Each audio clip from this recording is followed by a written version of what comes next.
لەبۆ ئەو ساڵ ئێمە بەڕووبەری مەتری دووجا حساب دەکەین لە ئیشەکانی خۆمان.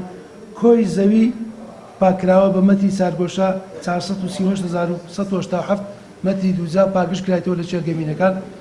تەبەن ئەو ژمارەیە 438,000 ئەوەندە مەترا ئەگەر بەراوردیکەن لەگە ساڵی پار 180 بەرهەمی مەتری پاکردنەوەمان زیادی کردووە ئەو ساڵ بۆ ساڵی 2019. ڕووبەری زەوی ئامادەکرا بە مەتری چارگۆشە 41,408 مەترا. ژمارەی ئەو چێلگەمینانەی کە بۆ ساڵی 2019 پاکمان کردەوە و ڕادەستی خاوەنەکانی کراوە بە شێوەیەکی فەرمی 8 چێلگەمینن لەوانەیە کە داواکاریان زۆر لەسەر بۆ لە ڕێگای یەکە ئیداریەکان.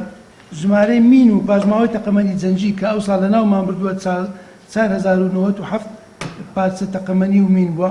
سەبارەت بە قوربانیان ئەو ساڵ ڕێژەی قوربانیان لەگە ساڵی 2014 بە ڕێژەی 140 کەمی کردووە.